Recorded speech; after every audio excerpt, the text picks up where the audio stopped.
दोस्तों दिल्ली सल्तनत 1206 ईस्वी से लेकर के 1526 ईस्वी का शासनकाल है, यानी कि 300 वर्ष का शासनकाल।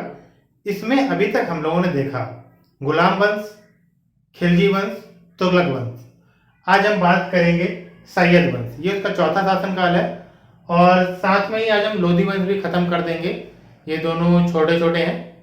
तो आइए शुरू करते हैं सैयद वंश। सैयद वंश जिसका शासनकाल होता है 1414 ईस्वी से लेकर 1451 ईस्वी तक का।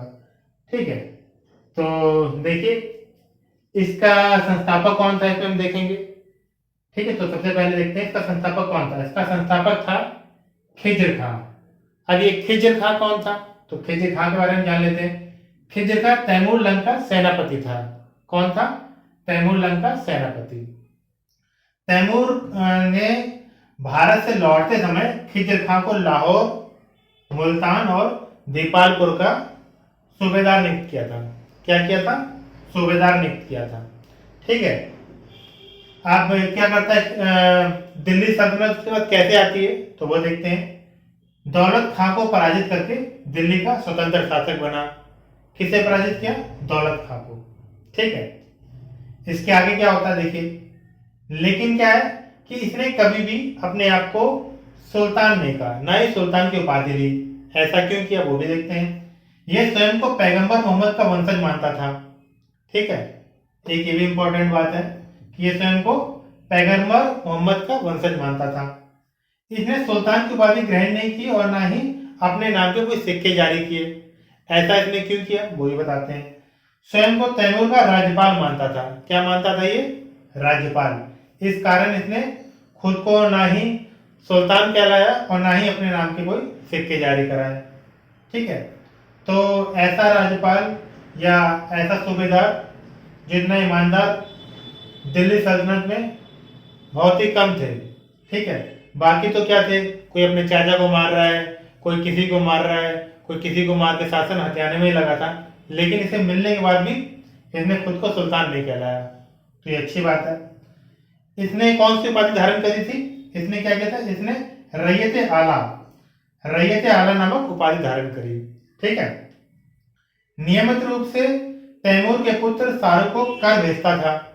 अब ये जो जहाँ का जो सुल्तान था दिल्ली का, इसके पास लाहौर की सूबेदारी भी थी। लाहौर, मुल्तान, दीपालपुर, यहाँ से जो भी ये कर एकत्रित करता था वो तैमूर के पुत्र शाहरुख को भेज दिया करता था।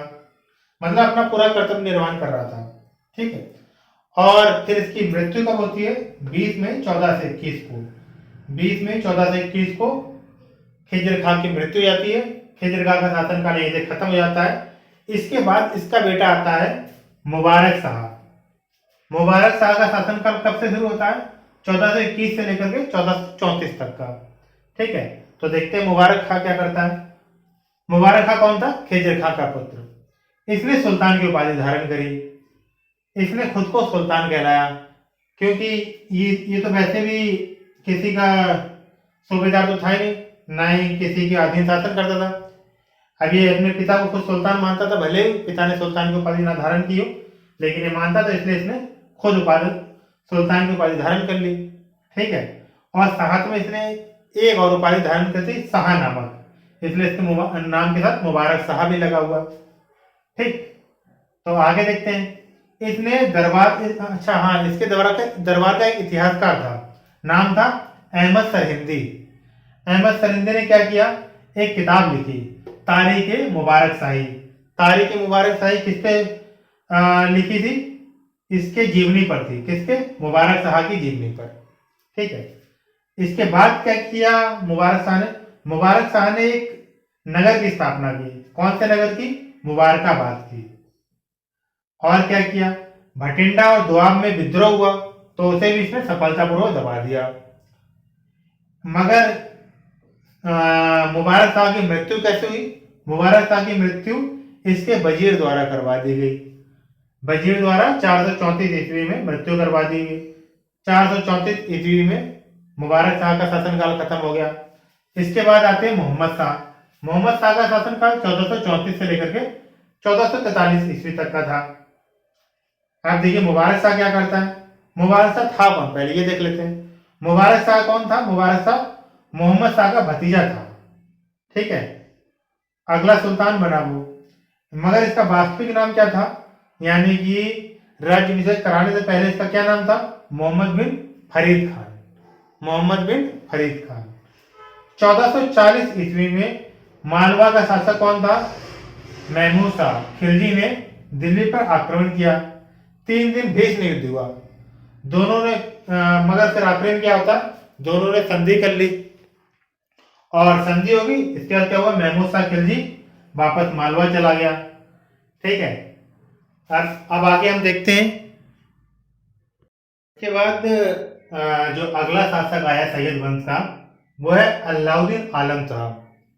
अलाउद्दीन आलम शाह जो है, इसका शासनकाल 1443 से लेकर के 1451 ईस्वी का है। ये है अंतिम शासक, सैयद वंश का अंतिम शासक। ठीक है, अलाउद्दीन आलम शाह। अलाउद्दीन आलम शाह जो था ना, वो अयोग्य शासक था। वो मतलब उसमें शासन करने की काबिलियत नहीं थी।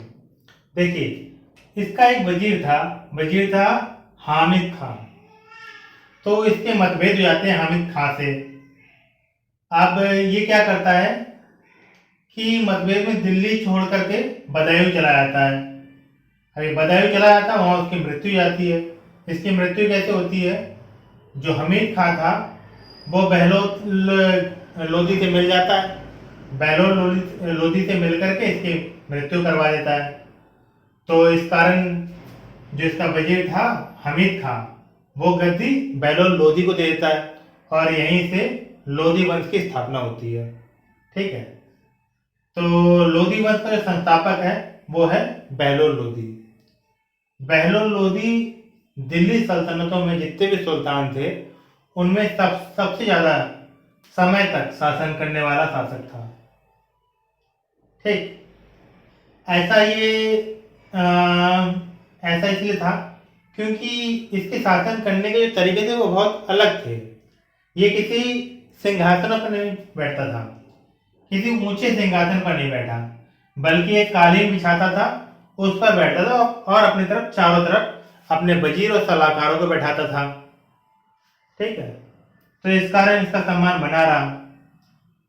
इसके बाद क्या हुआ, इसने बहलोत नामक, जैसे कि हर सुल्तान ने अपने अपने सिक्के चलाए, सबने तो नहीं चलाए थे। जैसे कि हमने इससे पहले देखा था तैमूर लंग का वजीर, उसने अपने आप को राज्यपाल घोषित किया था, तो उसने सिक्के नहीं चलाए थे। इसी तरह लेकिन अधिकतर जो सिक्के चलाए थे उनमें से बहलोत लोधी ने भी अपना सिक्का चलाया। इसका जो चांदी का सिक्का था, उसकी जो कीमत थी, जो टंका के मूल्य की 1/3 थी। क्या थी, 1/3। और इसकी जो सिक्के थे उसको नाम दिया गया बहलोल, बहलोल नाम दिया गया। ठीक है, और जो बहलोल करेंसी थी यानी मुद्रा थी, वो अकबर के समय तक विनिमय का माध्यम बनी रही।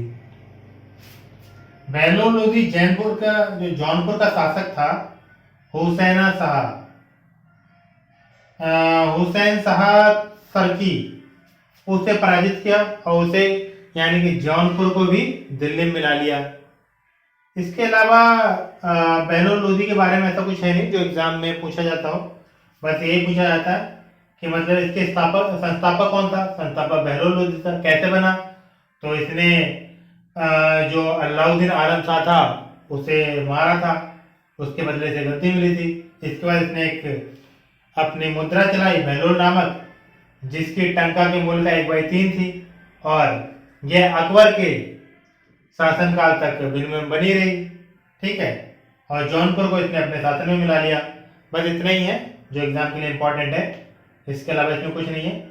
तो इसके बाद हम अगला शासक देखते हैं, सिकंदर लोधी। सिकंदर लोधी जो था सबसे प्रतापी शासक था पूरे लोधी वंश में। इसका शासनकाल 1489 से लेकर के 1457 ईस्वी तक था। एक बात और बता देते हैं, जो बहलोल लोधी था उसके 9 पुत्र थे। 9 पुत्रों में सिकंदर जो लोधी था वो उसका तीसरा पुत्र था। वैसे तो इसका नाम था निजाम खान। क्या नाम था, निजाम था, लेकिन बाद में सिकंदर लोदी के नाम से सुल्तान बना। इसने कई सारे प्रमुख कार्य भी किए, तो आइए इसके प्रमुख कार्य देखते हैं। सिकंदर लोदी लोदी वंश का सबसे पराक्रमी राजा होने के साथ साथ सबसे विवेकशील राजा भी था। देखिए 1504 ईस्वी में सिकंदर लोदी ने ही आगरा शहर की स्थापना की थी। ठीक है, जो कि एग्जाम में काफी इंपॉर्टेंट है कि आगरा शहर की स्थापना किसने की थी, तो 1504 ईस्वी में सिकंदर लोदी ने करी थी। ठीक है, और इसके बाद सिकंदर लोदी ने आगरा को ही अपनी राजधानी बनाया था। ठीक, इसके साथ साथ इसने कृषि में भी कई सारे काम किए थे। देखिए, कृषि विकास के लिए इसने गज-ए-सिकंदरी नामक प्रमाणिक नाप का प्रचलन किया। नापने का जो तरीका होता था वो गज-ए-सिकंदरी था। ये एक नाम दिया गया था जिससे नापने की विधि इस्तेमाल हुई। फिर जिसका उपयोग ये देखिए नापने के लिए किया जाता था। यह एक लेखक भी था, लेकिन ये जो कविताएं लिखता था वो अपने नाम से ना लिख करके गुलरुखी नाम यूज करता था, और ये फारसी भाषाओं में कविताएं लिखता था। ठीक है, और ये हिंदू और इस्लाम धर्म दोनों को समान नजरों से देखता था। किसी भी धर्म में इसे लगता था कोई कार्य अच्छा नहीं है जिससे समाज में कोई समस्या होने वाली, तो उस कार्य पर प्रतिबंध लगा देता था। तो ये ऐसे कई विवेकशील कार्य करता था। ठीक है, इसके शासन में इसके अलावा और कुछ भी नहीं है। तो हम अगला शासक देखते हैं, और ये है लोदी वंश का अंतिम शासक इब्राहिम लोदी, जिसका शासनकाल 1517 ईस्वी से लेकर के 1526 ईस्वी तक का है। देखिए, इसके शासनकाल में क्या होता है। इसके शासनकाल में पहला युद्ध होता है 1518 ईस्वी में, खतौली का युद्ध, जिसमें इब्राहिम लोदी का सामना होता है राणा संगा से, मगर इब्राहिम लोदी इसमें हार जाता है, और उसमें जिसकी जान बच जाती है। फिर क्या होता है कि इब्राहिम लोदी के चाचा होते हैं आलम खां, और पंजाब के शासक दौलत खां, दोनों मिलकर क्या करते हैं, बाबर को इब्राहिम लोदी से युद्ध करने के लिए निमंत्रण भेजते हैं। यहीं पर इब्राहिम लोदी का अंतिम दिनों की शुरुआत हो जाती है। अब क्या होता है, बाबर आता है 21 अप्रैल 1526 ईस्वी को, जो कि प्रथम पानीपत युद्ध है। बाबर जब आता है तो इब्राहिम लोदी को लगता है कि उसकी सेना तो बहुत बड़ी है, क्योंकि उसके साथ उसके चाचा आलम खां और पंजाब शासक दौलत खां है, उनकी सेना भी मिल जाएगी। तो उसे अपनी सेना पर गुरूर था। बाबर की सेना बहुत छोटी थी, मगर बाबर के पास तोपें थी। इसके बारे में इब्राहिम लोदी को पता नहीं था। भारत में पहली बार जो तोपों का प्रयोग हुआ वो पानीपत के प्रथम युद्ध 21 अप्रैल 1526 को बाबर के द्वारा किया गया था।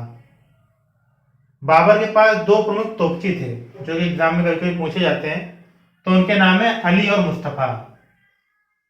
फिर क्या होता है, जब तोपों से युद्ध होता है तो बाबर की जो इब्राहिम लोदी की आधी सेना होती है तो ऐसे ही खत्म हो जाती है।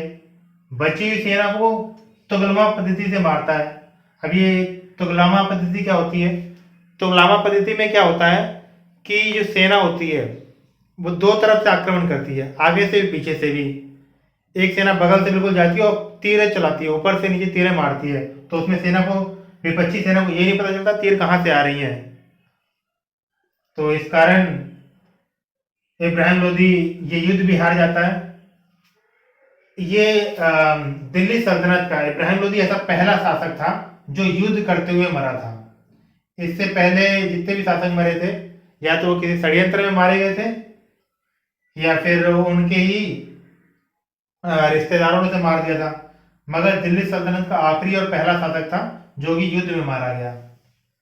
इब्राहिम लोदी की मृत्यु के बाद मुगल शासकों का दौर शुरू होता है। तो हमारे दिल्ली सल्तनत यहीं पर खत्म होता है। अब आगे हम पढ़ेंगे मुगल शासकों का वंशज।